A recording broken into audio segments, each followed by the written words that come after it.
Hey, welcome to the podcast. This is The Surge Effect, and I'm your host, Mike Surge. This podcast will be talking about anything and everything, life in general to current events and past events, and all things about this beautiful and wonderful world that we live in. And this podcast, well, it'll probably have an effect on you.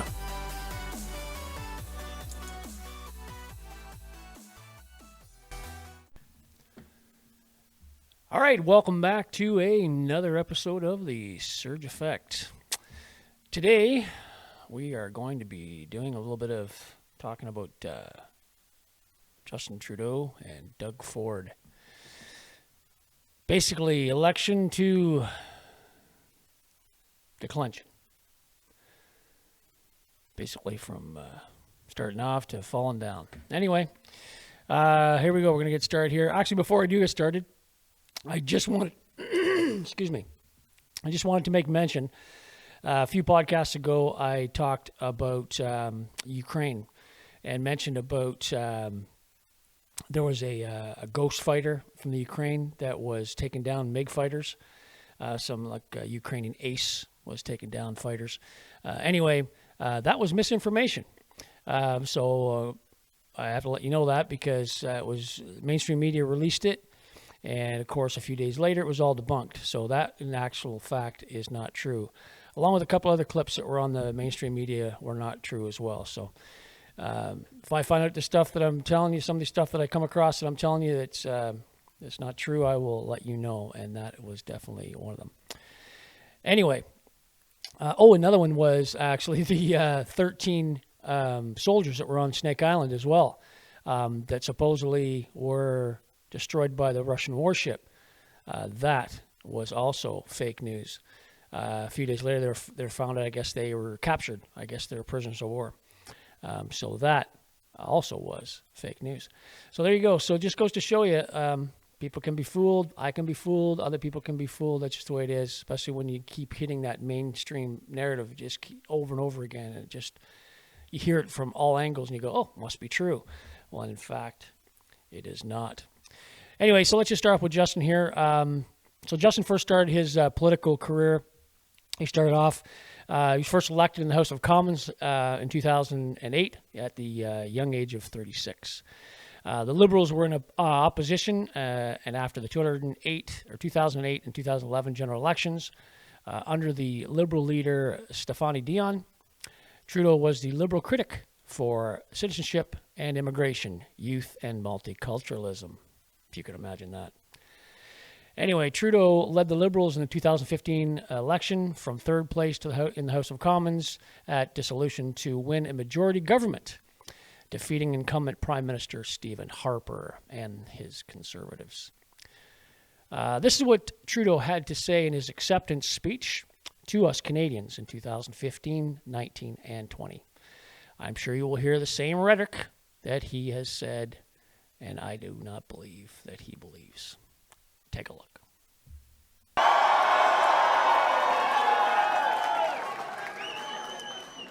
Sunny ways, my friends, sunny ways. This is what positive politics can do. This is what a positive, hopeful vision and a platform and a team together can make happen. Canadians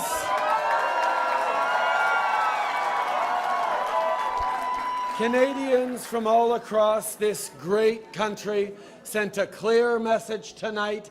It's time for a change in this country, my friends, a real change.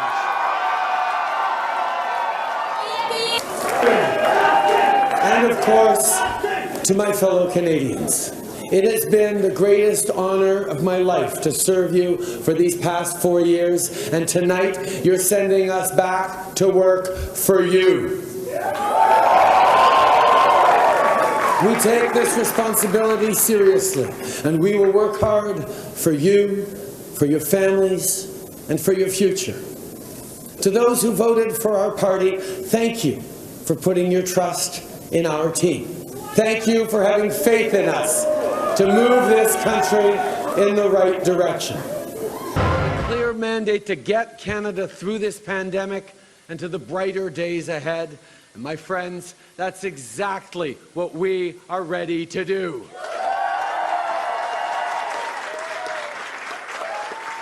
There are still votes to be counted, but what we've seen tonight is that millions of Canadians have chosen a progressive plan.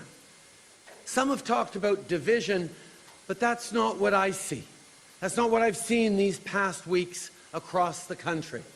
I see Canadians standing together in your determination to end this pandemic, together for real. Interesting. Real change. He's going to get back to work for us. Work hard for us and our future and our families. Clear mandate to get us through this pandemic, and he doesn't see division. He sees Canadians standing together. Well, I'll show you some Canadians standing together, and it was up in Ottawa. Have a look.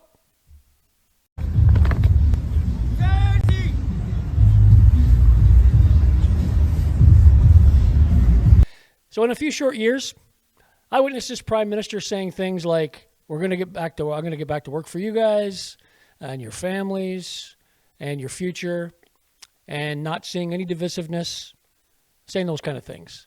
Well, here's another video you can look at where he's kind of saying the opposite. So here you go. Have a look at this. Oui, on va s'en sortir de cette pandémie par la vaccination. Puis on en connaît tous des gens qui sont en train d'hésiter un petit peu. On va continuer d'essayer de les convaincre. Mais il y a aussi des gens qui sont farouchement opposés à la vaccination. Qui sont extrémistes. Qui ne croient pas dans la science, qui sont souvent misogynes, souvent racistes aussi. C'est un petit groupe, mais qui prend de la place. Et là, il faut faire un choix en tant que leader, en tant que pays. Est-ce qu'on tolère ces gens-là ou est-ce qu'on dit, ben voyons, la plupart des gens, presque 80% des Québécois ont fait ce qu'il fallait faire, se sont fait vacciner, on veut revenir aux choses qu'on aime faire. C'est pas ces gens-là qui vont nous bloquer. Maintenant, Now, calling Canadians racists, misogynistic extremists who don't believe in science and are taking up space, and should they be tolerated?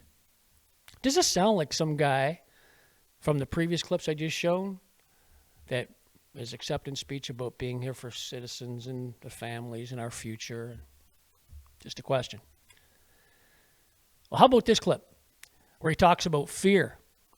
Hardly seems like the same guy of today. Have a look at this one.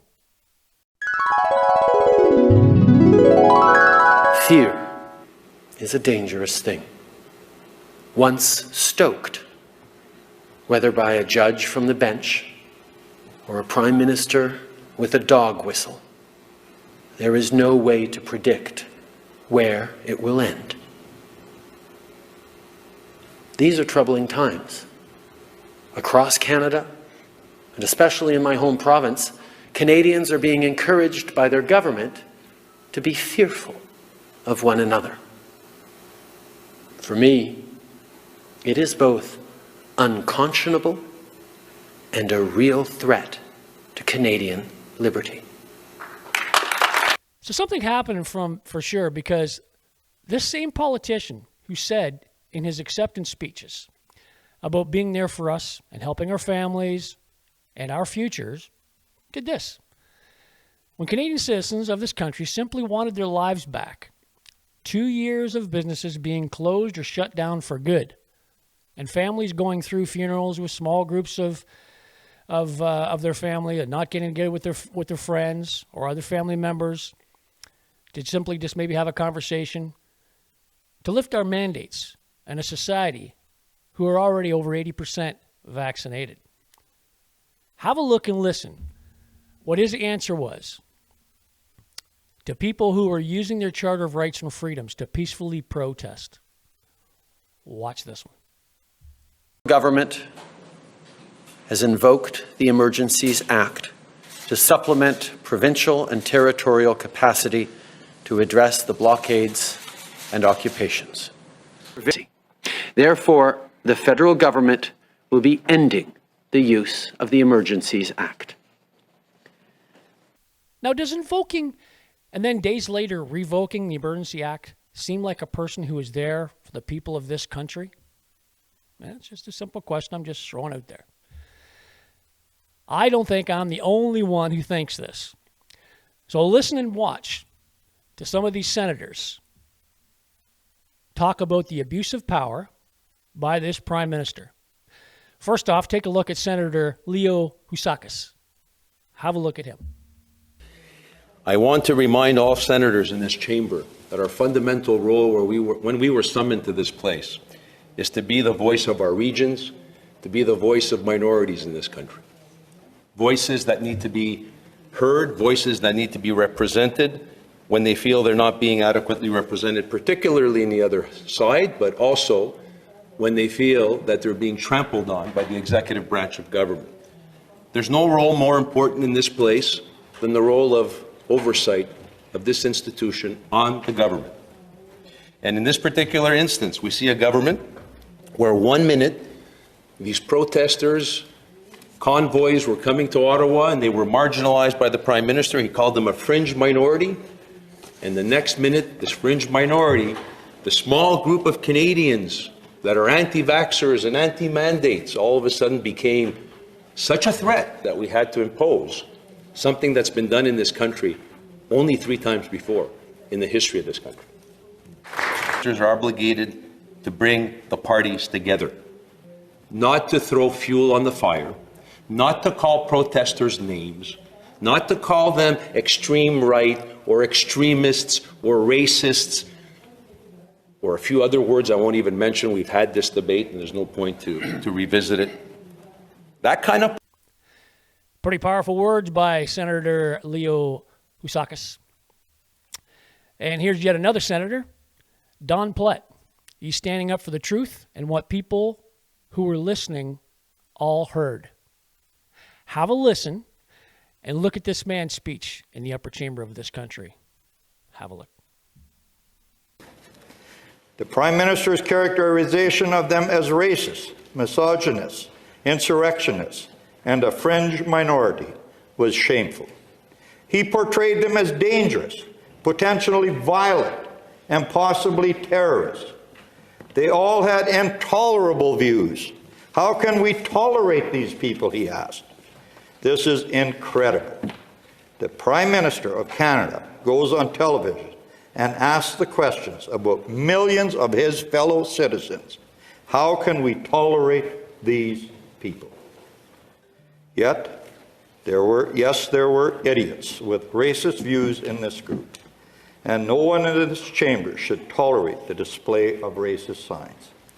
But if you paint everyone with the same brush, all those who attended this protest, all those who supported the convoy on its way to Ottawa, all those who admired their courage to demand an end to the mandates, then you miss the point.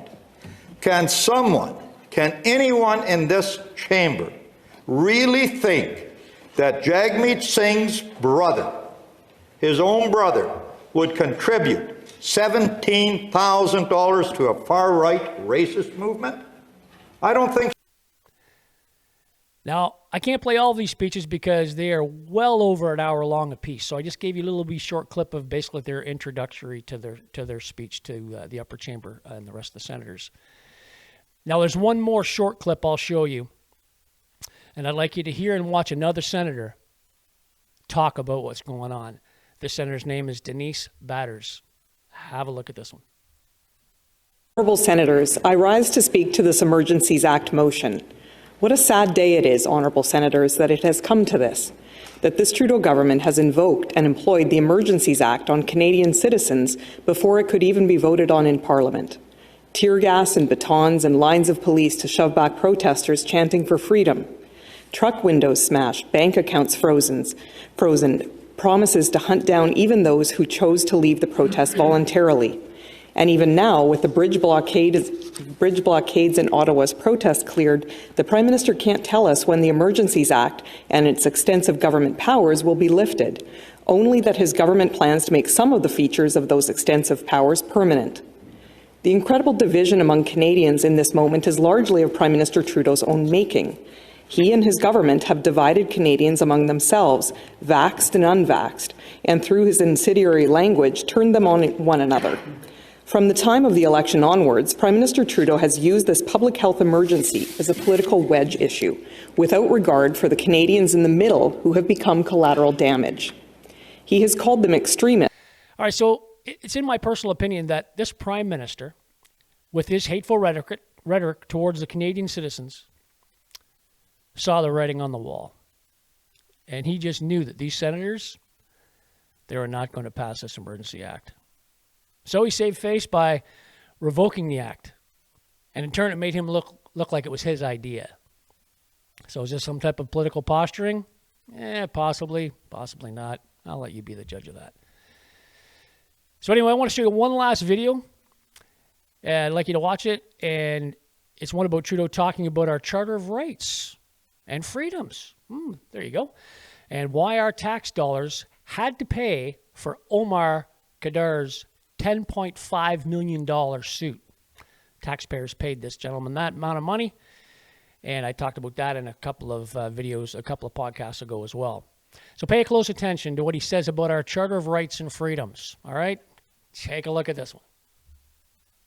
When a Canadian government willfully turns its back on defending a Canadian's rights and allows a Canadian to be tortured and mistreated, we all end up paying. That is the lesson. So, ma'am, I want you to continue to be angry. I want all of you to continue to be angry and frustrated that a Canadian government had to make that settlement, and take it as a lesson. Now that is interesting. It's an interesting take on how he felt then, and then earlier videos.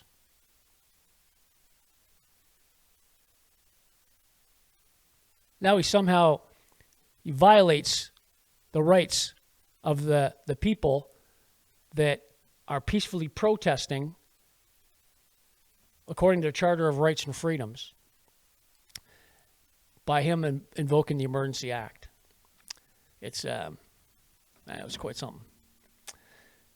Anyway, let's move on to a little bit of Doug Ford. And Doug Ford was elected in Ontario. He's our premier of Ontario. He was elected in 2018. Now, a lot's happened since, of course, 2018. But here's the first acceptance speech of Doug Ford and what he had to say a little bit about us. Have a look at this one. From the bottom of my heart, I will never forget the trust you put in me.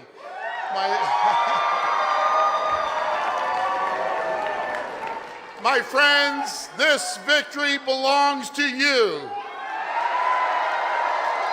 This victory belongs to the people. And tonight, the people of Ontario have spoken. People from every walk of life, from every corner of this great province, people from every political stripe, you have come together around one common vision of Ontario. You have sent a clear message, a message of hope and prosperity. So, a common vision for Ontario, a clear message, one hope, prosperity. A few short years later, and this province is locked down, and the businesses that have been around for decades were lost forever. Also being closed and not being allowed to open their doors until, of course, the government releases our restrictions. No clear path except for people to get vaxxed or not get vaxxed and lose their jobs. Family and friends pulled apart once again because of decisions made by this provincial government. This is all unacceptable, in my opinion. Now, was this all political, or was it really science-based? I'll leave that totally up to yourselves. So when he invoked a state of emergency, Doug Ford declared on Ontario, this was our first lockdown, basically. This is what he had to say in the video. Have a look here. This morning, I've declared a state of emergency in the province of Ontario. We're facing an unprecedented time in our history. This is a decision that was not made lightly. COVID-19 constitutes a danger of major proportions. We're taking this measure because we must offer our full support and every power possible to help our healthcare sector fight the spread of COVID-19. The first order under this declaration will be the prohibition of organized public events of over 50 people, including parades and events and services within places of worship until March the 31st. Secondly, the following establishments are closed effective immediately until March the 31st. All facilities providing indoor recreational programs, all public libraries, all private schools as defined in the Education Act, all licensed child care centers, all bars and restaurants, except to the extent that such facilities provide takeout food and delivery. All theaters, including those offering live performances of music, dance, and other art forms, as well as cinemas that show movies and concert venues. So here's another clip of Ford. After all of us Ontario citizens have been locked down for a little over 9 months, almost a year, basically, close to a year. And this is what he says after almost a year. Have a look at this one. Well, good afternoon. Since our first confirmed case in January and the declaration of emergency in March, our lives have been turned upside down. Throughout this pandemic, it's been a difficult time for all of us. And I know you've all made many sacrifices. Time not spent with friends and family, celebrating special occasions with loved ones. And I know that it's hard to imagine a light at the end of the tunnel right now. Folks, I know it's been long 9 months for all of us. And I know Now, it's hard seeing the light at the end of the tunnel. There's still well over another year to go after this 2020 video clip. We're still living like hermits, and we don't have our freedom of movement and freedom of choice. These are all taken away from us. So here's yet another video of Doug Ford talking about closures and more vaccines and boosters, all because of the Omicron variant. Have a look at this. as in place in the short term. These 2 weeks will provide much needed time for more vaccines, more boosters. It's more time for additional public health measures to blunt the rapid rise in cases.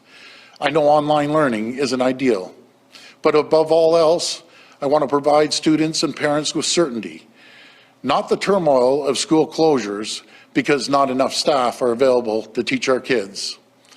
Now these decisions will disappoint people, they will confuse some people, and they will anger some people. I understand all those reactions. As Premier, these are the hardest decisions I make, but we follow the data. And the fact is this: Omicron spreads like wildfire.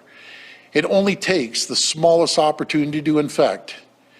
And if we do not act, if we don't do everything possible to get this variant under control, the results could be catastrophic. It is a risk I cannot take. After well over a year and going into second year, vax people and boosted as well, we are still getting this from our Ontario government, Doug Ford. More restrictions. Have a look. Has confirmed the province is considering putting large parts of the economy back into lockdown for at least 21 days in order to preserve hospital capacity and keep schools open.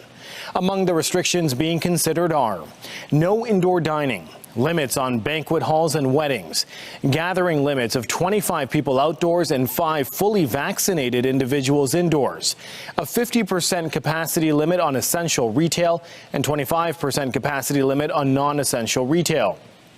The province is also considering canceling all ticketed events, as well as reimposing limits on gyms and personal care services. Sources say the restrictions could be altered before being announced, but some health experts say these moves should have been implemented earlier. So remember these Ontario protesters? These Ontario citizens, the Canadian citizens, they have the right to peacefully protest. He makes it sound like these peaceful protesters are going to pay a horrible price if they don't leave, and that they were terrorizing the people of Ottawa. So here is Doug talking about the protesters in Ottawa and, of course, the borders. Take a look at this video. So peacefully, but to the very small groups who have chosen to take a different path, to those who have chosen to take a city of 1 million people hostage for the past 2 weeks, to those who've attempted to disrupt our way of life by targeting our lifeline for food, fuel, and goods across our borders, to those trying to force a political agenda through disruption, intimidation, and chaos. My message to you is this: your right to make a political statement does not outweigh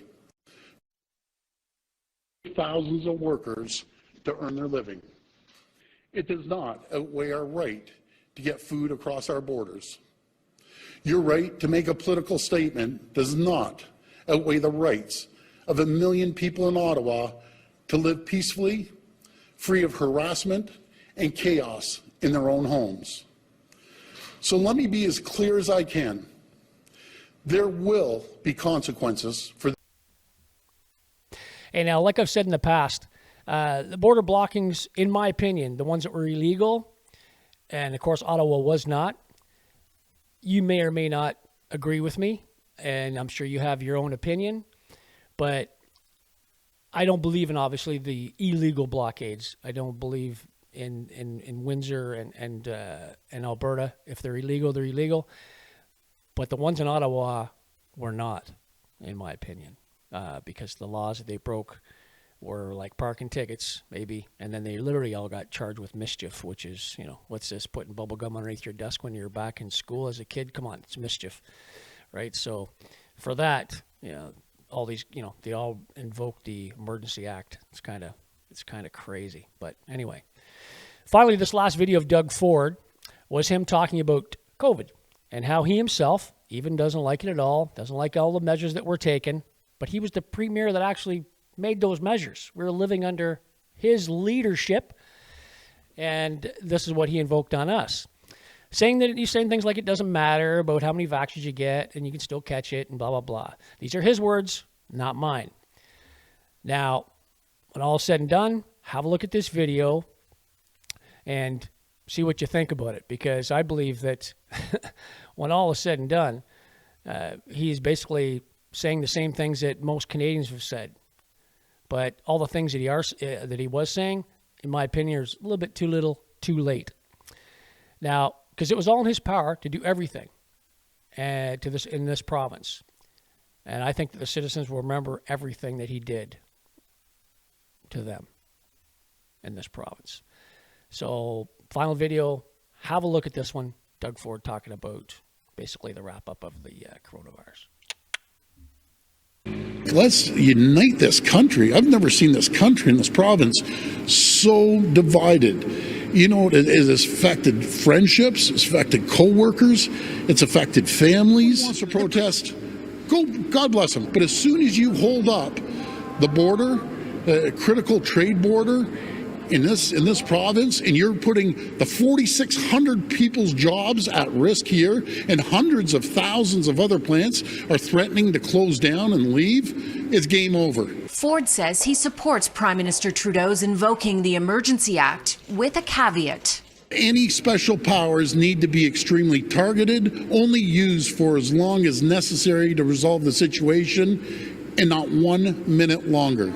It doesn't matter if you have 1 shot or 10 shots, you can catch COVID. See, the Prime Minister has triple shots, and I know hundreds of people with 3 shots that caught COVID. It's true vaccines are less effective when it comes to preventing Omicron spread. What the Premier didn't say, though, is they reduce the chance of people ending up in the hospital, nor did he encourage people to get their shots. And for the first time, Ford showed empathy for those who don't want to be vaccinated. There's the rebel rousers, and then there's just hardworking people that just don't believe in it.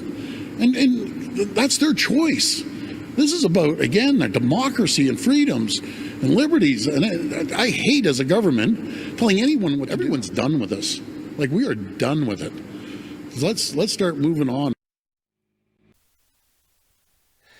So whether you agree with all of the measures Doug Ford took or you don't, this is what he truly feels. Another election is coming up in June of this year, provincially. So we will see what the Ontario people have thought of Doug Ford's leadership. Once again, I'm just showing you videos of these people. I have my opinions on what I'll be doing. You can have your opinions on what you're going to do. Obviously, this is a free country.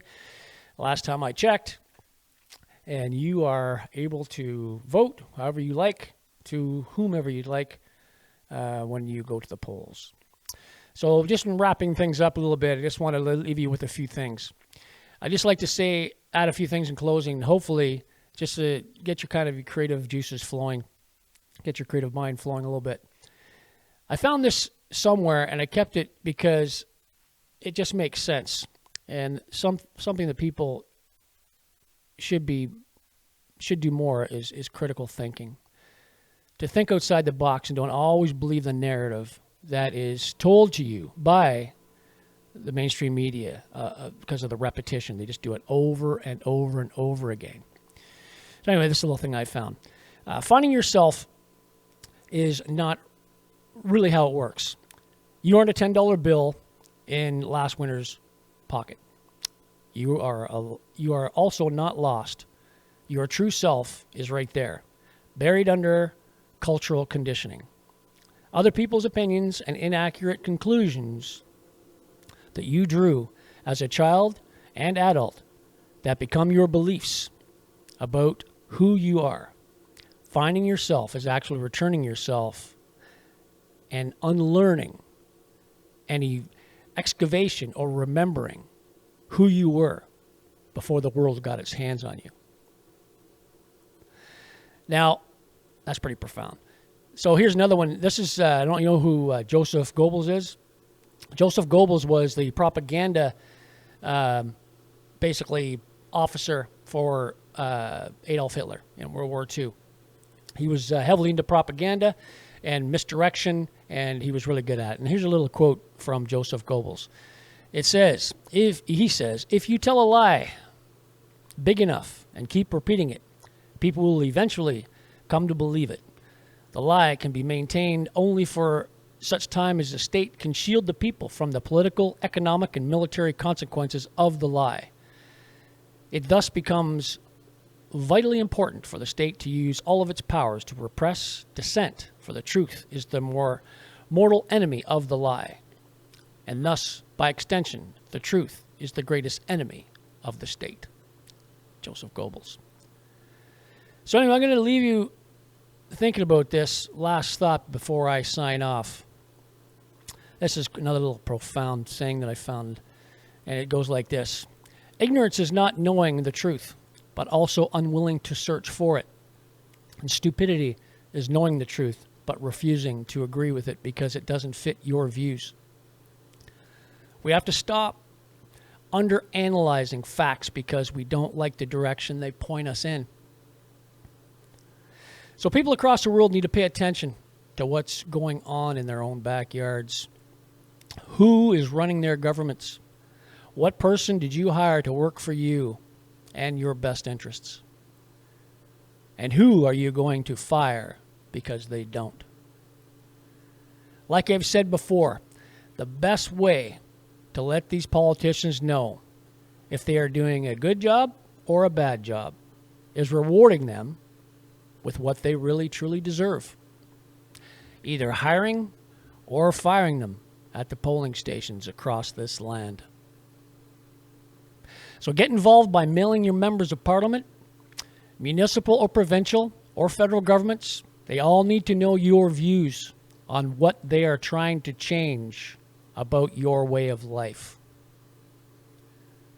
So that's it in a nutshell. Pretty quick podcast. And I'll just end it by saying thanks for tuning in. I hope I've given you something to think about. I hope you've gained a little bit of knowledge by watching and listening to my podcast. And it's available on YouTube as well as Rumble, as well as any Apple device or Android device.